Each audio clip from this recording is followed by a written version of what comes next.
Hello there. You don't listen, do you? I'm Pickle Rick! You have failed this city.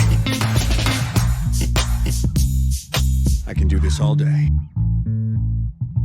This is the way. Welcome back to the third episode of Venting Views. I'm Josh. I'm Pat. And I'm Conor. This past week, we just had the first round of the round of 16 games played. We had a couple of interesting games going on, a couple of upsets, some big games, some lower teams coming through, especially big teams like PSG, Real Madrid, Chelsea and Liverpool all having big games where they just didn't turn up. Yeah, I don't know. I think Dortmund, personally, just to be clear, I support Dortmund and I'm going to be a bit biased, but I didn't go into this game thinking that we were going to win. I think Haaland just had a crazy game. Anyway, what were your thoughts? Me? Cheering about Dortmund because once I also support Dortmund, and to see us actually win the first tie. It was at home, so it was good for us to get the win, but against a team like PSG, Mbappe, all those players, it's good. I think for the second leg, I mean, we won't get into that. Let's talk about the first leg first. But in the second leg, I don't think we should expect anything that's any different compared to the second leg, because second leg, anything can happen. Anyone can just score, in terms of aggregate, like Dortmund. I don't want them to get not so much overconfident as just to be a bit more composed under the ball. Don't get too ahead of yourselves. All it takes is like 1 or 2 goals and that's it. How do you think they'll play second leg? Because we're up 2-1. They scored 1 away goal. Yeah, that's the thing. If PSG get 1 goal and then they win 1-0, that's it. I think that's the game over. It's the leg done. And if by Dortmund, all they need is 1 goal, and I feel like that just changes the whole dynamic. We saw that in the first leg. I think it's going to come down to the big players, the players that are on the big expensive money, e.g. Neymar, Mbappe. In the first leg, I watched the game and I saw they were involved, but not involved enough. I think Dortmund's defense with the 3 at the back was rock solid. There was some poor defending, some good defending. I think, especially for the PSG goal, Zagadou, poor decision-making, allowing Mbappe to get through, sweats it to Neymar, puts it in the back there. I think Dortmund need to be more critical of those 2 players as they're fast, pacey, they can get through any defense. So you just got to be aware of their positioning, and hopefully the midfield with the 3 and the 4 in there hold out. That's what I'm saying. It always comes down to inexperience. If you look at, I think it's Marvin Sarr, I don't know if you remember, but he was like the youngest player to ever start for Dortmund in the Champions League, or just youngest player in general. I don't know where he's at now. I think he went to like Nice and then somewhere else. I think he's a couple of tiers down. He's just, and what happened was he just had this blunder and it kind of ruined his confidence levels and just kind of stuff his future hopes for ever playing in Champions League again. And I think he was 17. Was it 17? 16, 17? And he's young. Yeah, and Zagadou, he's only like, I think 19. Yeah. He's but he's big. He's a different, obviously, 6'5". Yeah. Lad. Yeah, he's a different type of, breed compared to Sarr. Sarr was more skinny, fast, whereas Zagadou's like strong. He's just like that big presence. I think as well, you got 2 big leaders. You got Hummels coming back Dortmund this season. You've also got Piszczek, iconic right back. They've switched to the 3 at the back now, more solid. Zagadou's young. He's fast. He's strong. Yes, I think he will grow with better. I just think they just need to be careful on that counter. There was a few counters in the game where they were opened up, but they controlled it. Berkey, a string of good saves, kept him in a bit. As well, let's go on to the attack for Dortmund. I think Haaland up top with Sancho, got Guerrero as well, assisting Reina, coming off the bench, likes of Witsel and Emre Can, all of them pushing forward. The counter-attack is always on for Dortmund. That's what they're known for. Yeah, I think the counter-attacking ability of Dortmund's kind of come natural to them. I think Klopp has kind of brought the best out of them in that sense. And then when he left, you can see how Liverpool are doing so well with their counter-attacking football. But gotta say, that second goal was just phenomenal. I mean, the first goal was a bit luck, deflection, I think it was, or was it just a rebound? They crossed it in. The ball came off a defender, hit goalkeeper. Ball was bouncing around. Haaland, good awareness, pounces on the ball and puts it in the back of the net. But the second goal, amazing. That was just all... PSG were asleep. They weren't really. They were just more focused on them scoring the goal. Couple of passes. Reina straight to Haaland on the attack. Takes 1 touch. Unleashes his left foot. The noise the net make was just amazing. Yeah. I think it's becoming a bit more common to see that these teams, every time they score, they always end up like they concede right after. It's becoming like a theme in the Champions League, in general, and Europa League as well. But going on to the other game, Atletico versus Liverpool, what do you think of that one? I think that was a tough game because Liverpool at home are dominant, and when they're at an away leg, Atletico always excel just being at home. I think Atletico, in the way Simone led up to the game, I think they knew their attacking presence. They knew Liverpool love an attack. Every player on Liverpool's team, doesn't matter where you're from Van Dijk to Salah, Mane, anyone can attack. So I think they went for that standard but solid 4-4-2, and they just always had that high press on the Liverpool players. They couldn't get a pass without 3 or 4 Atletico players around the next player receiving the pass. And I don't think Liverpool have versed something like that before. Even in the Premier League, nothing was working for Liverpool in that game. They were just dominated. Well, that's their first loss in how long? A very long time. Months. Yeah. I don't know if that's diminishing to their morale at all because they've got all this pressure with winning the Premier League. I don't know how they're going to come out at the second leg with all this confidence if they're trying to go past that round of 16. Thing, though. Like, when I saw that they lost, everyone was just like, yeah, we lost, but Anfield, second leg in Anfield, so it was a big thing. Like, Liverpool are really banking that Anfield's going to be a fortress. Yeah. It's going to be interesting second leg. Moving on to the second game, Chelsea versus Bayern. Wow, Chelsea. I don't know what Frank Lampard's tactics are with their team. That team, to be honest, is not a Champions League team. That, honestly, is nearly a championship side. You got Giroud, hasn't started since November, comes off the bench here and there, yes. You got Willy Caballero, he's starting the last 2 Premier League games, now in the Champions League. There's nothing wrong with Kepa. I don't know if there's any manager to play a drama, but he just won't get a game. Has Calabero, has he had any experience he's had experience obviously with Chelsea, but has he been good recently? I think the big game that I think Frank Lampard took a lot of positives from was the Tottenham game when they beat them 1 or 2-0. They kept a clean sheet. He did make 5 or 6 clinical saves, and I think he just had more faith. Obviously, maybe there's some training ground improvements and he just wanted to try them out. Mm-hmm. But I think against a team like Bayern, with you got Lewandowski, Muller, Gnabry, Koeman, all coming at you, I don't think Chelsea's defence, midfield, or even attack could really cope with that strike force. Yeah, I think Serge Gnabry, I want to talk about him a little bit because he was just, I've never seen a performance like that, especially at a Champions League level against, an English Premier League team that was so dominant, because Lewandowski we all knew that was good, and some people say that he doesn't perform under big games, but Gnabry just blew out the park. I don't know, was it a goal and assist, or was he got two goals? Good old Arsenal curse, eh? Yeah, I think that's definitely, and the red card didn't help as well. Yeah. Who got the red card? Alonso. Okay. But going on the Gnabry, I don't know if Gnabry has something to prove to the English teams, because he was at Arsenal. He was young, didn't do a lot. He didn't get a lot of chances. Got loaned out to West Brom. Read the other day Tony Pulis coming out and saying, he wasn't ready for West Brom level. He's not ready for this type of level. Goes back to Arsenal. Bayern sees something in him, take him, put him under his wing, turned him into some god now, and he's got 6 goals in 2 games in London in the Champions League. 1 against Tottenham, he scored 4. And then obviously the Chelsea game scoring 2 goals.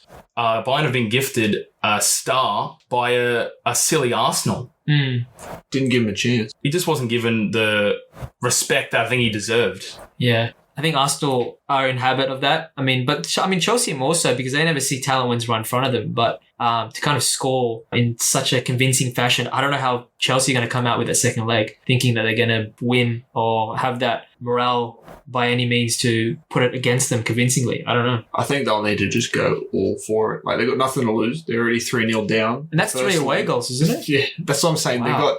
They're pretty screwed. So I think they should just give it everything they've got, put their best lineup. Yeah. Going on to the next game, Real Madrid and Man City. Yeah, that was an interesting game as well, because Man City looked like they were done. Yeah, 1-0 down at Real in the Bernabeu isn't the best ideal situation, especially for a team on a bit of low morale where they've just been told that they're not going to be in the Champions League anymore. Yeah, I don't think Real Madrid can go into the game knowing that, because Man City have been told, obviously with that ban, that they're not going to pursue, is it a Champions League ban for two years or something? European ban for 2 years. Anything to do with it. Okay. They're gone. So I think maybe that's probably why they're thinking that if this is the last time they can, maybe getting far Champions League kind of puts the Man City fans at ease. I don't know. I think they are going for like, we don't deserve to be put out of this. So the players, I think the players aren't morally down or they're getting annoyed that all this stuff's happening. I think Pep's just told them, don't worry about it.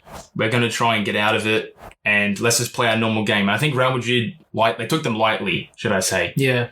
And even after the first goal, they weren't playing to the standard of Real Madrid. They didn't have Hazard, obviously injured, and a big attacking threat, but they weren't playing like a normal Real Madrid should, which was strange in my opinion. I just feel like Real Madrid's been off it since Ronaldo left. They haven't found that killer instinct, especially with like Bale, who sits on the bench. I don't know if is he injured or is he just not playing? Just comes off the bench. I know he's really dropped off. Like, as much as you hate to see it, he's really... Yeah, I think his best days are definitely behind him. I don't know. There's talks of him come back to the Champions League, Premier League, but I don't know how they see him playing because the last Champions League final, there was 2 Champions League finals actually. It was the bicycle kick. He stepped up and showed his worth, but Real Madrid still aren't really doing much with him. Yeah, he took a shot at Zidane after saying that, saying if their boss chooses not to play me, that's his decision. So it's taking a dig at him, saying that I am good enough. But if he doesn't get the game time, I can't see how he's actually going to improve himself. I think with the Bale situation, I don't know if there's the manager conflict, but it really, especially after there was a Welsh game a few weeks ago, and he brought this flag, and he put Real Madrid third. So he said had Wales, golf, Real Madrid, and I think that really pissed off a lot of fans and club officials and stuff. So now he just, let's say, rots on the bench. But I still think they rely on him to come on because he was a sub. Yeah. Also, I want to talk about Real Madrid's red card. Was it Ramos? Wasn't it? It was just what was he thinking? I think it was a brain explosion. To be honest, do you think, in your opinion, do you think Jesus had that goal? Do you think he would have scored? Because it was just looked like he grabbed it. It was Jesus. Yeah. It was through on goal. I think Jesus is a really clinical and good striker. So you've got to put the favour in his side that he would put the goal past Courtois. But I don't think it was necessary. A red card, especially to Ramos, being their main centre-back, a leader, their captain, a person who's iconic for scoring many Champions League goals. Yeah, at the right times. Was just silly to get a red card because now their whole second leg is in jeopardy, going to Manchester, and they could get knocked out. The way that, he chose to do it. He was fully aware of his actions like we've seen before. That's his 26th red card. But that's his first ever straight red. Did you know that? Oh, really? Yeah. He's always got second yellows. I thought maybe they would have gone and given him a yellow instantly and then gone, we'll check VAR, because that's becoming a habit. With Alonso, we saw that he got a yellow and then they checked VAR and he got a red. So I don't know how they maybe changed it, or they just thought, okay, that's definitely a red card because it was last man. Yeah, I think goal scoring opportunity. Yeah. They give benefit of the doubt towards striker every time. Yeah. Which I think is fair because if they're running at you, they've got the more percent chance of getting past you or getting around you to go into the goal. So yeah. And that was at Man City's home? No, that was at the Bernabeu. Oh, okay. So that's two away goals. Ramos red. I'm thinking City are in control of knocking out a real powerhouse in this Champions League. Wow. So moving on to the next game.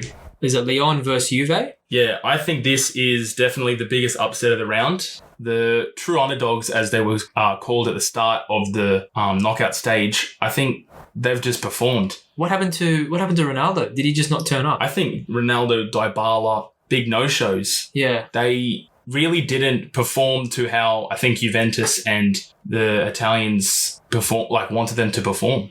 Yeah, I think that's what they always lack. And Juventus have been under a lot of scrutiny because they're not winning the league convincingly as they usually do. And Inter Milan are proving otherwise. And I don't think they can go into the next leg with a lot of optimism, knowing that we've tried everything, our best players, we've got no answer for it. Whereas you look at Chelsea, they're playing all these, B squad team, and they're not winning, or they're not even getting close because they're playing that team. They can just change a different team to go, we can start these different players. Like you said, Giroud hasn't started since November. When they don't start him, it's a different type of morale to have. I think as well, if we're not taking anything away from Lyon, but they were missing a big key in Depay. So Depay is still injured with his ACL. Right at the moment in the League One, you got Lyon sitting second or third. You got Depay on 9 goals and Moussa Dembele sitting on 14. That's a combined of 23. A lot of people were saying that when Depay was injured, that's Lyon gone. The title's gone.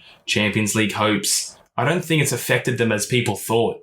I think they've just come out saying, we're this team, we're young, we're fresh, we want to show people what we've got. And they've taken it to Juventus and they've beaten them 1-0. Well, I think, like you said, like Depay was a big loss, but they've definitely stepped up. Even Rene Adelaide, I think that's how you say his name. He's like a cam. He's on loan from Arsenal. He was a big deal as well. He got Player of the Month in the French league not that long ago.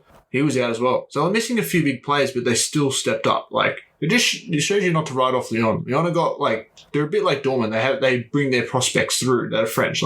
Yeah, I thought. Because Lyon had 36% possession, and they managed to make most of their chances convincing because Juventus had 0 shots on target that whole game. That is so surprising for a team like Juventus. You got a lot of power. The best forward in the world, to have 0 shots. Yeah, that's what I'm saying. Crazy. His haircut doesn't help. So I'm just saying. Shocking. I think he's going to have to step up, and I think I'm not going to rule Juventus out because if Ronaldo just goes, you know what, I'm going to try and score because he knows what's online, then he's going to come up to the game, step up to the plate. He's done it many times before. He can pull it out of the bag himself and score 2 wonders and pull them through. So yeah, can't write it off till it happens really. We won't go into more depth about these later games, but I would like to talk about Barca and Napoli. What happened to Barca? I mean, they played well, but didn't play good enough because Napoli looked like they were doing well from the very start. They got the first goal, was it? Yeah, so Mertens got the first goal in the 30th to the 31st minute. And I think Barca were shocked. I think as well, Napoli's home record this season's been pretty good. Around 75% of their wins are coming from home. That's pretty good. So I think Fortress. And Napoli, with their attack, they've got Insigne, Mertens, Callahan. They have a really good attack and a really strong defense. And they were missing Koulibaly as well, which is crazy to think when you've got people like Griezmann, Messi, Rakitic, De Jong, Vidal even coming at you, and they stood strong. And they got David Ospina in goal. Arsenal lad. Ex-Arsenal. That's mental. They do bits for the squad they have compared to who they're versing, Barca. You look at their squad, ridiculous. They've done amazing. I got to say though, Barca have a lot of injuries. Oh, they're missing heaps. Going into they've got lost Dembele through injury. He's not back till August. Who else is there? Suarez, that's it. Couldn't remember them. And Vidal's out now. Next leg. He's got himself a red card. Yep. I didn't see the challenge.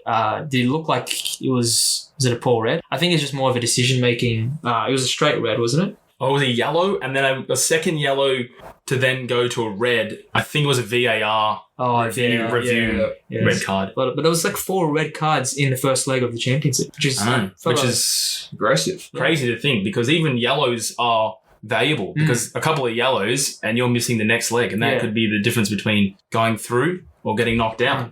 He's an all-round midfielder, but I thought I saw Vidal was actually starting in an unusual position. I think he was starting at left wing, wasn't he?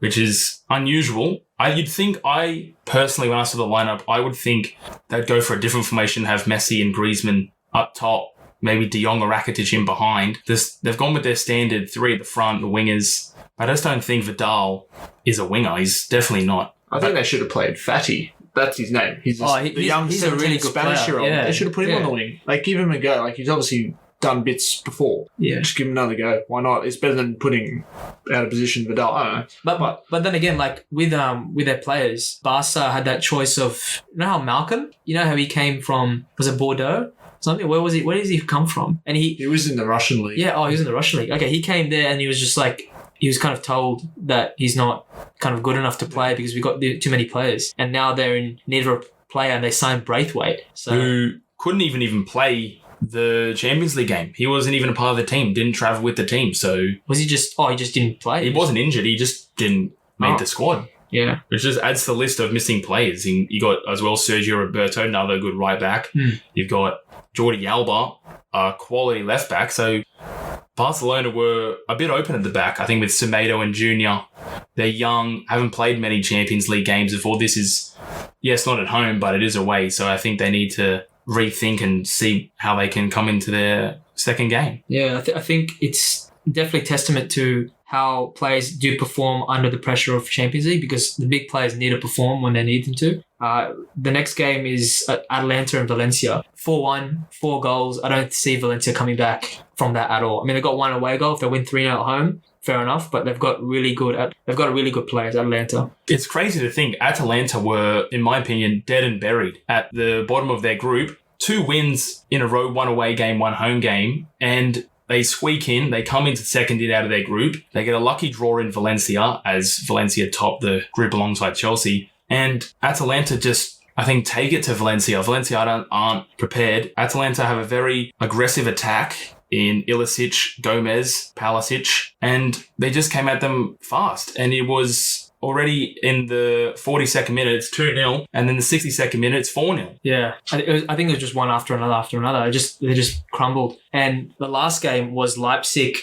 and Tottenham, wasn't it? And it was just Werner's pen. That was just the definitive goal. Yeah. And that was an away goal, wasn't it? Because Spurs were playing at home. Yes. Yeah. So I think, I don't want to write Leipzig off, but they're doing pretty well in the league, and which has just come out of nowhere. And they've got really good players. Werner's definitely taken an interest to Bayern, also Liverpool. I think he's going to try and see if he can see out this with Leipzig until he's pretty much finished. Tottenham, in my opinion, I don't think they've got this second leg. They've got no Son, no Kane, no Sissoko. They're relying on, I wouldn't say small, but unexperienced players in attack. Lucas, Bergwijn, and Dele Alli, and I don't think they're just big enough to take on the likes of this very young and youthful Leipzig team. Yeah, I think Mourinho was not happy at all with the way they performed, but also the way that they played. They just weren't that typical Tottenham, especially with Youngmin Son. Is he not playing, or is he just injured? He's injured. Oh, wow. He's gone for That's a massive loss. Few months. I think 2 to 4 months. Shoulder injury, I think. Something like that. Kane as well? Yeah, Kane's injured as well for a few months as well. That's a lot of attacking boost. But going on to our last topic, Tyson Fury versus Wilder 2. That was just a surreal experience. Just to watch it end so viciously from start to finish. Fury looked like he was in the driver's seat the whole entire match. Yeah, wow. They were definitely not expecting this sort of fight, the Wilder camp, in my opinion. They thought they would come out. The first fight was toe-to-toe. They were seeing each other out, how each other fought. And I think Fury just said, no, I'm not going to let you come to me. I'm going to come to you. I'm going to come at you. I'm going to make you walk backwards. I'll make you fight backwards. I don't think Wilder expected that at all. He, as I've read, when goes backwards, looks like a baby giraffe trying to walk. I think it's empty threats, though, that people thought Fury was dealing. I'm going to come out, I'm going to knock him out. I'm going to come out, because we've seen Fury knock out people. We haven't seen him comfortably beat a guy with 41 wins, definitive wins, 39 knockouts, do so well, especially against WBC heavyweight champion of the world. And now going on to the question, will he fight Joshua? Because Anthony Joshua's got all the belts, and I don't think Fury wants to fight that because he's got this contract negotiation with Wilder. But what I'm saying is that I don't think there's any point, because it wasn't another instance like the first one where they had a boxing match and they both looked like, maybe Wilder could have knocked him out, or maybe Fury could have won on points. It was convincing that Fury was the better. But Wilder could easily say, he wants a rematch, and Fury will have to agree to it. But then it's his opinion. It's his ego we have to worry about. And John Fury, his dad, wants him to retire. And he's just saying, he just got nothing to prove anymore. He bounced back from depression. Mental health is just a massive role that took part in his life. He was gaining a lot of weight. He was just constantly put down. I think he said he was close to committing suicide. And to bounce back from that, to beat a guy with no losses on his record. I mean, Wilder hasn't had a good career in terms of the people he's fought. I think the only recent one was last year, he was very convincing. But otherwise, he hasn't been too good. I think his dad wanted him to retire, but I think I saw him come out and say that when he's boxing, when he's feeling fit, when he's running, when he's doing all these things, that's when he feels the most alive. I don't think if he retires, he did say he was scared that he could potentially fall back into that sort of depression state. And he, right now, coming out of that, after dealing with the drugs, the drinking, all these negative comments coming his way, I think he's just at the top of his game. I think he could just get back into another camp, take on Joshua, go for the belts, and potentially don't even worry about Wilder. He's done They fought 2 times. Yes, there's some sort of contract negotiations, and he did say that he would offer him the fight, and if he said no, that he was coming for Joshua.